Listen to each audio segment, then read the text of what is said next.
Дарование Москвы жайкы лагери балдарды кабыл алууну баштады.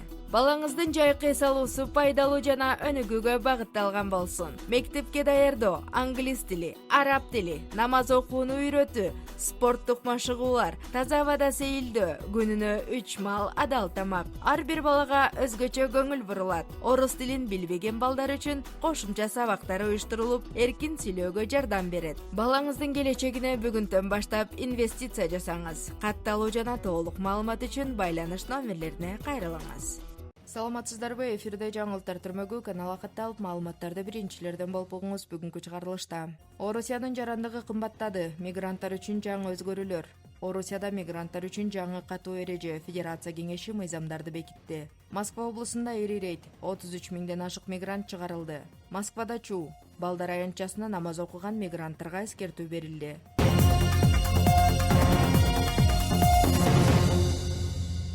Орусиянын бийлиги чет өлкөлөрдөгү консулдук мекемелер аркылуу көрсөтүлүүчү кызматтардын жаңы төлөмдөрүн бекитти. Эми Орусиянын жарандыгын алуу үчүн арыз берүү мурдагыга салыштырмалуу дээрлик 10 эсеге чейин кымбаттады. Буга чейин жарандыкка арыз берүү үчүн $65, болжол менен 5000 рубль төлөнсө, жаңы тариф боюнча бул сумма $600, болжол менен 47 000 рубльга чейин көтөрүлдү. Ошондой эле Орусиянын жарандыгынан чыгуу үчүн төлөм дагы олуттуу жогорулады. Эми мурдагы $130 ордуна $1200, болжол менен 94 000 рубль төлөнөт. Мындан тышкары Орусиянын жарандыгынын бар же жок экенин аныктоо боюнча мурдагы консулдук төлөм толугу менен жокко чыгарылды. Жаңы тарифтер Орусиянын чет өлкөлөрдөгү бардык дипломатиялык өкүлчүлүктөрү көрсөткөн консулдук кызматтарга тиешелүү болот. Ошол эле учурда мамлекеттик дума мигранттарга байланыштуу дагы бир маанилүү мыйзам долбоорун кабыл алды. Жаңы өзгөртүүлөргө ылайык Орусиянын жарандыгынан ажыратуу убактылуу жашоого уруксаты жана туруктуу жашоого уруксатты жокко чыгаруу үчүн негиздер кеңейтилди. Ошондой эле чет элдик жарандарды өлкөдөн чыгарууга алып келе турган укук бузуулардын тизмеси дээрлик 2 эсеге көбөйтүлдү.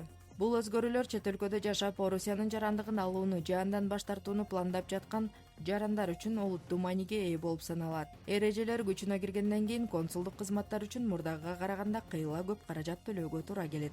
24-июлда Орусиянын Федерация кеңеши миграциялык көзөмөлдү күчөтүүгө багытталган мыйзамдардын топтомун колдоду. Жаңы өзгөртүүлөр чет элдик жарандардын Орусияда мыйзамдуу статус алуусуна жана өлкөдө калуу шарттарына түздөн түз таасир этет. Эми убактылуу жашоого уруксат, туруктуу жашоого уруксат же Орусиянын жарандыгын алуу үчүн арыз берген чет элдиктер өздөрүнүн соттолбогону тууралуу расмий документ тапшырууга милдеттүү болот. Мыйзамга ылайык, эгер арыз ээси Орусияда же башка мамлекетте кайсы гана кылмыш үчүн болбосун соттолгону аныкталса, ага РВП, ВНЖ же жарандык берүү четке кагылат. Ал эми мындай маалымат документтер берилгенден кийин белгилүү болсо, мурда берилген уруксаттар жокко чыгарылышы мүмкүн. Бул талап качкын макамын алган же саясий жана убактылуу башпанек алган адамдарга колдонулбайт. Ошондой эле Федерация кеңеши административдик укук бузуулар жөнүндө кодекске киргизилген өзгөртүүлөрдү да жактырды. Натыйжада депортацияга алып келе турган административдик укук бузуулардын тизмеси 2 эседен ашык көбөйдү. Өзгөчө экстремисттик мүнөздөгү мыйзам бузууларга, коомдук коопсуздукка жана коомдук тартипке байланыштуу укук бузуулар үчүн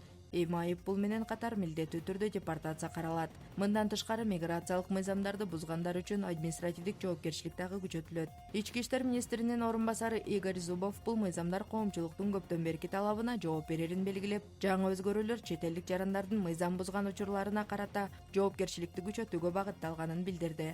Эгер мыйзамга акыркы баскычтагы кол коюу жана расмий жарыялоо аяктаса, жаңы эрежелер күчүнө киргенден кийин мигранттар үчүн талаптар мурдагыдан да катуу болот. Орусиянын ички иштер министрлигинин Москва облусу боюнча башкы башкармалыгынын 2026 жылдын алгачкы 6 айында миграциялык көзөмөлдүн жыйынтыгын жарыялады. Расмий маалыматка ылайык, бул мезгилде мыйзамсыз миграцияга каршы жүргүзүлгөн рейдтердин саны кескин көбөйгөн. 6 ай ичинде Москва облусунда 39 миңден ашык текшерүү жүргүзүлүп, анын жыйынтыгында 33 500 чет элдик жаранды өлкөдөн чыгаруу жана депортациялоо боюнча чечим кабыл алынган. Мындан тышкары 49 000 адамга Орусияга кайра кирүүгө тыюу салуу чечими чыгарылган. Ошондой эле жүргүзүлгөн текшерүүлөрдүн жүрүшүндө 2 миңден ашык чет элдик жасалма каттоодон чыгарылды. 11 000 адамдын убактылуу жүрүү мөөнөтү кыскартылды. 88 адам Орусиянын жарандыгынан ажыратылды. 150 000 мигранттын убактылуу жашоого уруксаты РВП жокко чыгарылды. 2600дөн ашык адамдын туруктуу жашоого уруксаты ВНЖ жокко чыгарылды. Ички иштер министрлигинин маалыматына ылайык, уюшкан мыйзамсыз миграция фактыларынын саны өткөн жылга салыштырмалуу 46%га көбөйгөн. Ал эми жасалма каттоо фактылары 2,5 эсеге өскөн.